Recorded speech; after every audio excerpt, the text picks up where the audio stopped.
درود شنوندگان گرامی، راغبان ادبیات،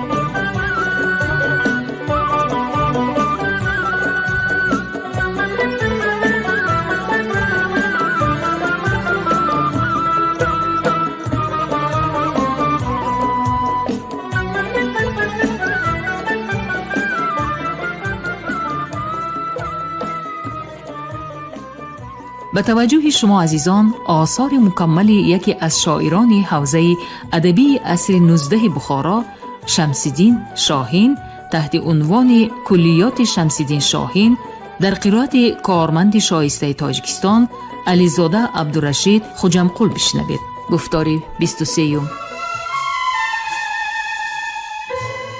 شناخت و بزرگداشت گذشتگان ملت یکی از عنصرهای افتخار وطنداری به شمار می رود.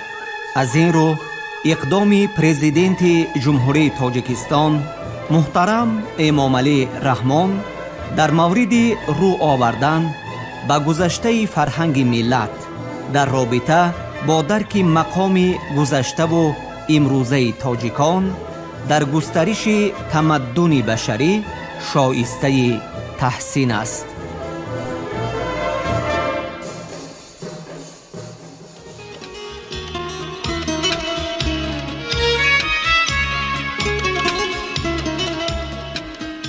دایره ادبی خطلان زمین در عصر 19 و ابتدای عصر 20 شاعران زیادی را به کمال رسانیده است. اکثر آنها در بخارا تحصیل کرده سپس به زادگاه خود برگشتند و به حیات ادبی خطلان وارد گشتند. ناصح کولابی، حاجی حسین کنگورتی، رحیمی، حاجی محمود خواجه بلجوانی، ملا رجب، میرزا قدم مجرم راغی، میزراب خان خاطری و باز بسیار دیگران از آن جمله اند. این شاعران در رشد و تکامل ادبیات این دوره حصه بی‌نظیر خویش را گذاشته با آثار گرانبهای خود در بلند بردن ذوق معنوی اهل جامعه تأثیر مثبت رسانیده اند.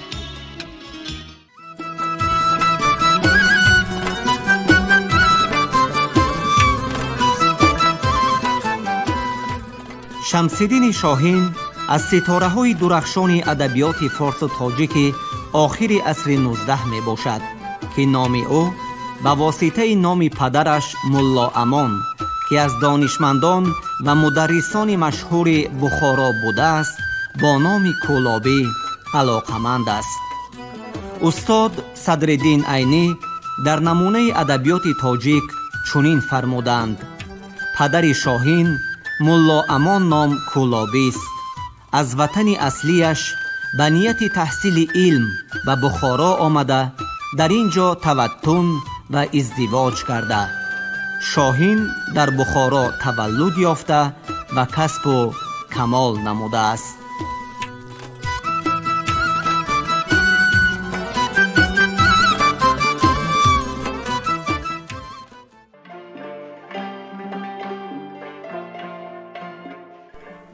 ای رشک پری، غیرت خوبان جهانی، خوبان همه جسمند، در آن جسم تو جانی. عیسی نی اما اگر از عشق تو میرم، خواهی که به یک عشوه کنی زنده توانی. ساقی اگرت هست بسر باده کشیدن، ته جرعه خود با من مخمور چشانی. چون کاکل مشکین به چنین حالی پریشان، دنبال خودم تا کی و تا چند کشانی. از نقل لبش گر شکنم روزم مکن منع، ای زلف که بر هیئت شامی رمضانی. هرگز نکند بار غمی عشق تو جانا، بر خاطر غم دیده عشاق گرانی. ای دوست به پیری برسی مرحمتی کن، تا برخورم از دولت وصلت به جوانی. هندو به لبی چشمه کوثر نبرد راه، ای خال تو در کنج لبی یار چی سانی؟ شاهین همه جا مدح و ثنای تو بخواند، باشد که تواش هم ز ره لطف بخوانی.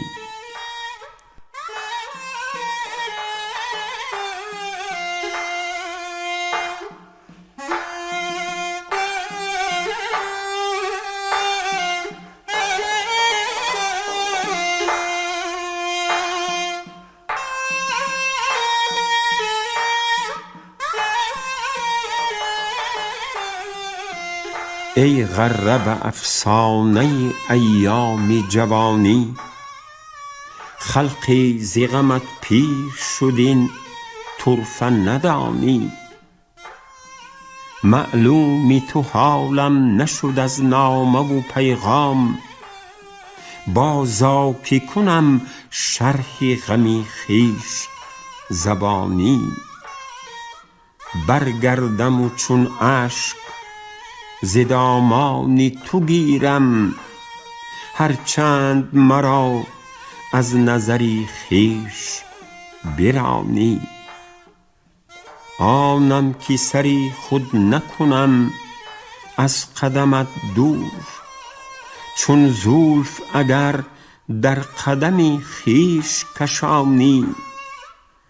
آزادی ما را ز تو بهتر سند نیست، ای خطی رخی یار که توقیع امانی.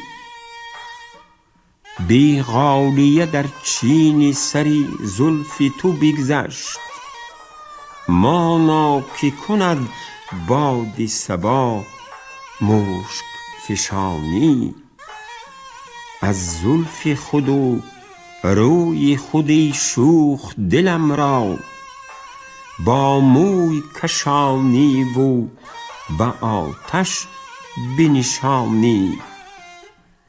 در وصف جمالی تو ندانم چی نویسم، آنچی به تصور گذرد بهتر از آنی. خواستید ببر از من ورق جانب جانان، گرچند به هر گام زدن جان بستانی. پندم نشنیدی به وفا هیچ، مگر کرد این در گران سنگ به گوش تو گرانی. شاهین که چو او طبعی روان نیست کسی را، گویی ز قد سرو تو آموخت روانی.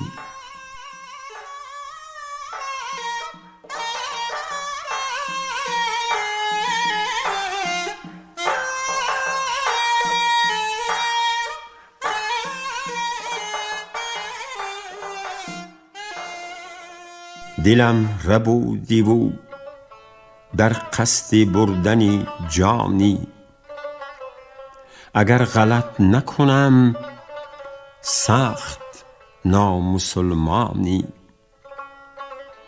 من از جفای تو چون رخت برکشم ز جهان، تو را چی سود پس از مرگ من پشیمانی.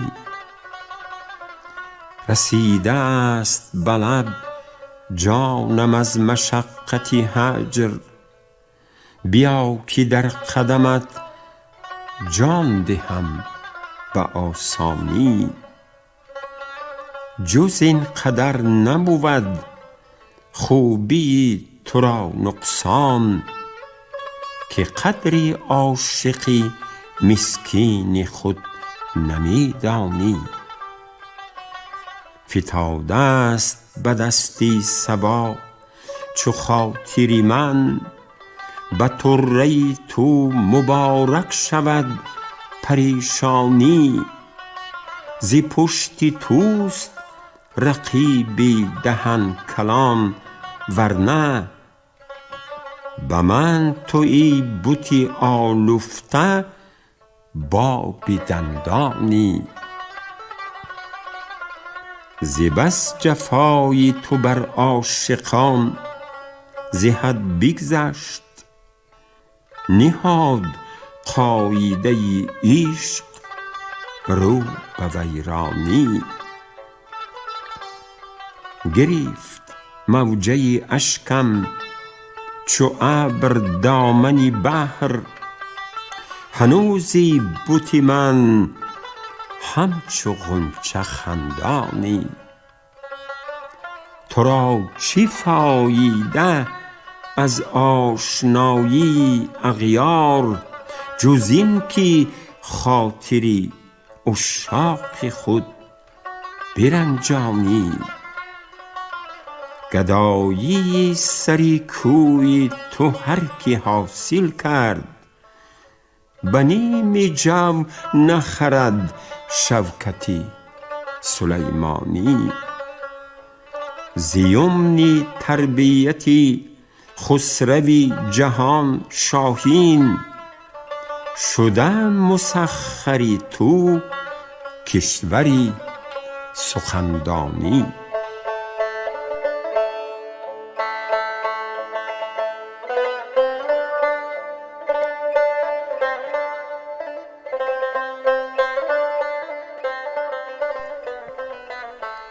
ای که از قد رسا غیرتی سرو و چمنی، سروی ای ماه به قد لیک به عارض سمنی.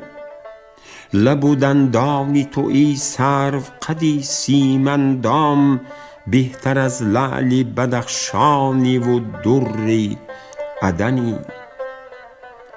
لب میگون تو از غایت سرخی که در اوست، نتوان فرق نمودن ز عقیق یمنی. ای سیه چشم عجب نیست که در دیده کشد از غبار قدمت سرمه غزالی ختنی. بر سری کوی تو بگذار قراری گیرم، عمرها شد که ملولم ز غم بی وطنی. گفتمش شانه صفت پنجه به زلف تو زنم، خنده زد گفت الهی به بلا پنجه زنی. گفتمش بوسه بده از لب خود، گفت چرا؟ گفتمش زر بنهم در کف تو، گفت کنی. کرد خاصیت لعل لب جانان شاهین، طوطی طبع مرا شهره به شکر شکنی.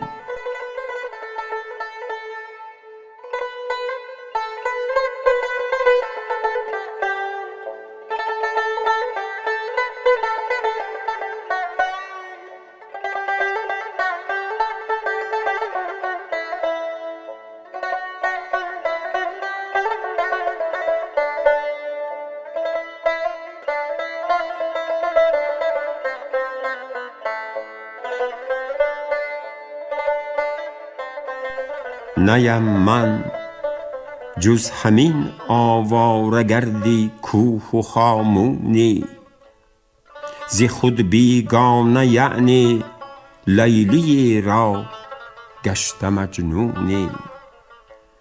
دلی من بوسه دشنام آمیزی تو می خواهد، به تخمیری گل و قندم مکن تکلیف معجونی.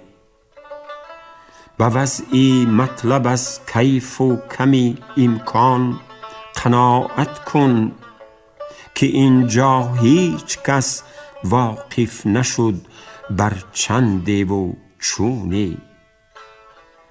تحیر گهزی چشمک های اشکم انجم آراید، سزدگر گردشی رنگم کند تعمیری گردونه. به تقلید چیسان شایسته تحقیق گردیدن که نتوان وارسید اعجاز را از راه افسونه. چی گویم از رسایی ها که چون سروم در این گلشن، جز از بی حاصلی سامان ندارد طبع موزونه. ز شغلی ناله فارغ نیستم تا زنده ام شاهین، که می باشد نفس در سینم چون تار قانونه.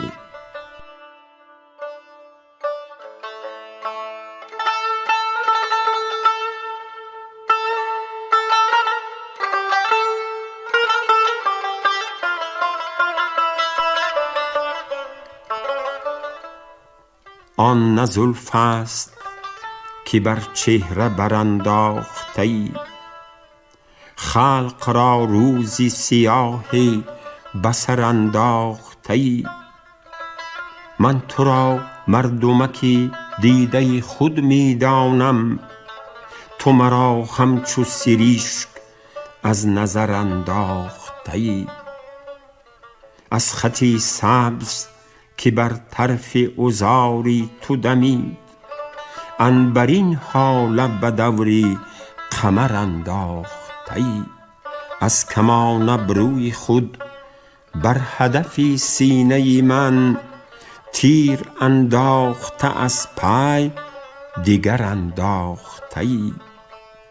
زان کفل کام دل آسان نگرفتم جانا، کنده خویش به زیر تبر انداخته ای. یک طرف محنت هجران و دیگر طعن رقیب، بر سری من چی بلا و بتر انداخته ای. گشت تا لعل شکرواری تو مایل به سخن، فتنه تازه به هر ره گذر انداخته ای. پسری چون تو نزاده است ز مادر که نخوست، آتشی عشق به جان پدر انداخته ای. به شکر خنده لعل لب خود شاهین را، نمکی سوده بر ریش جگر انداخته ای.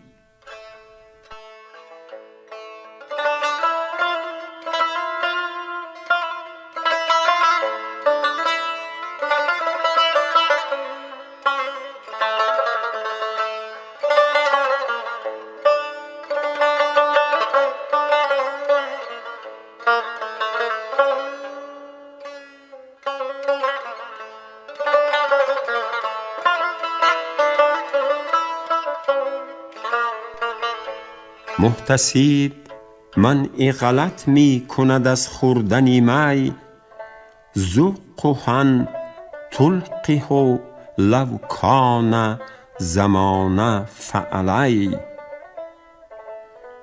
آن را بچش اگر او محتسب آمد، جوابش را به ذمه من گذار. جوابش را به ذمه من گذار.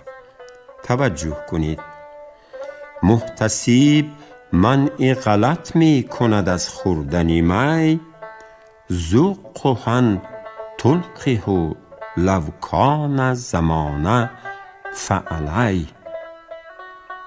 گرچه از خوردن می منع کند ظاهری شرع، این من یعشق لو یسقه لا بأس لدی.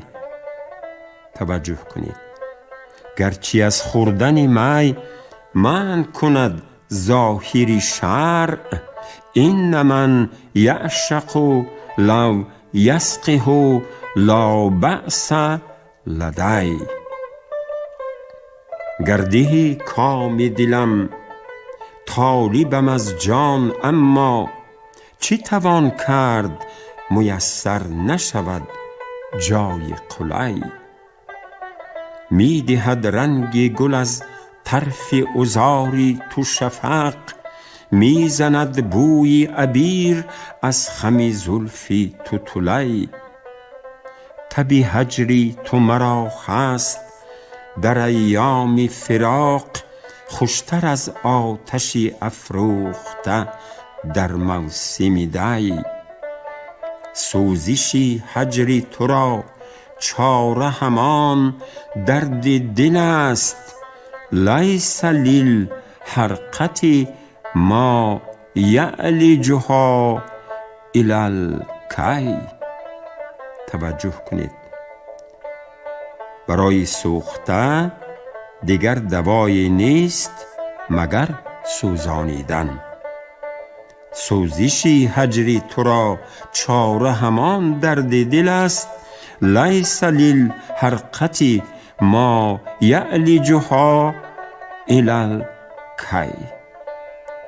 عشرتی بهتر از این نیست که در دست نگار، عشرتی بهتر از این نیست که از دست نگار بکشی جام به آواز دف و نغمه نی.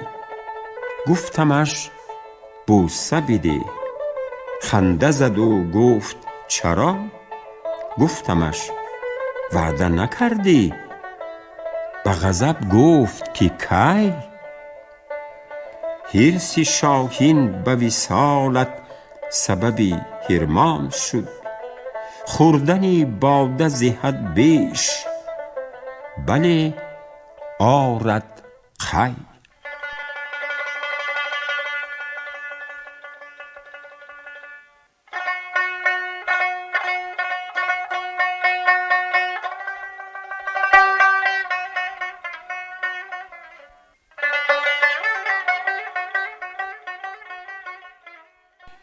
تویی که کامی من ای شوخ خوشکفل ندهی، مراد خاطری عشاقی کم بغل ندهی.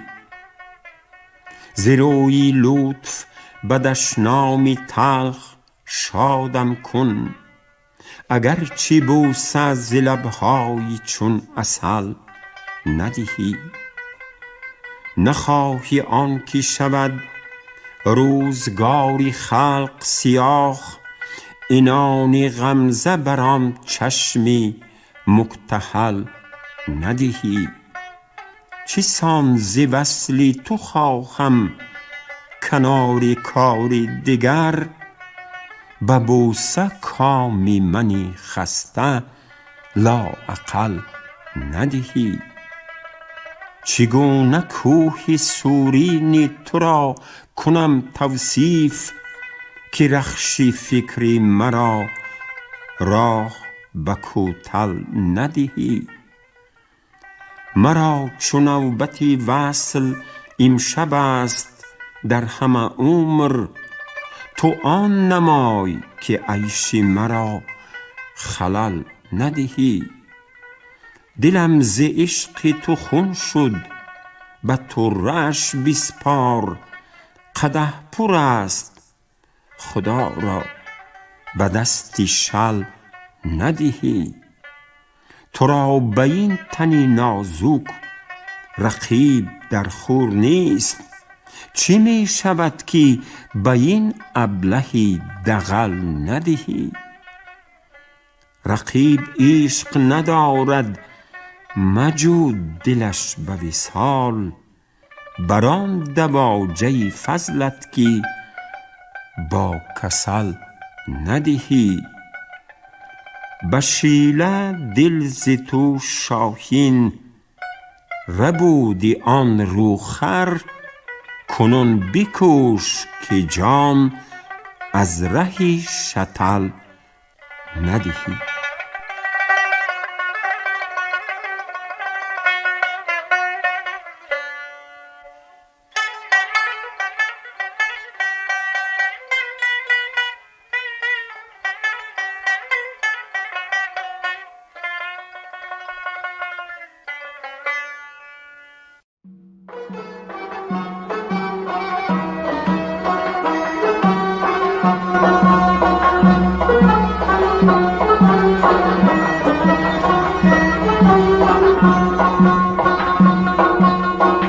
گناهی من چه شد چشمان خود پوشیده ای از من، گناهی من چه شد چشمان خود پوشیده ای از من.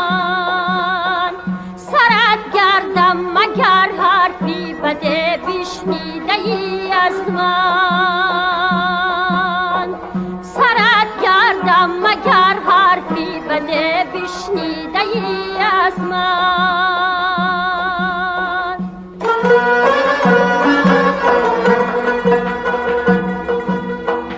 به خدمت می روی هر شب، به خدمت می روی هر شب،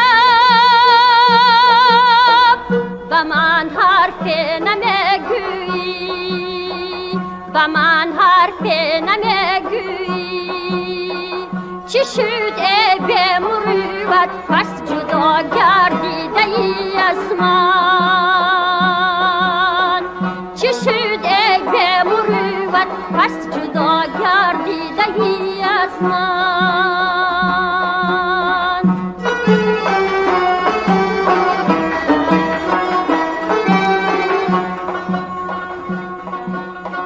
جراحت های پنهان از غم عشقی تو من دارم، جراحت های پنهان از غم عشقی تو من دارم. گه حالم نمیپرسی مگر دل کنده ای از من، گه حالم نمیپرسی مگر دل کنده ای از من.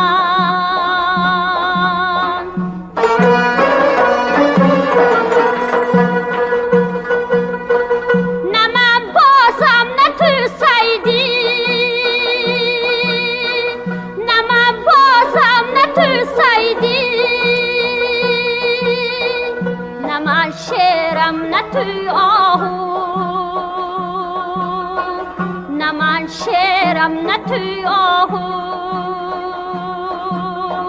چه شد ای به مروت پس جدا گردیده ای از من، چه شد ای به مروت پس جدا گردیده ای از من.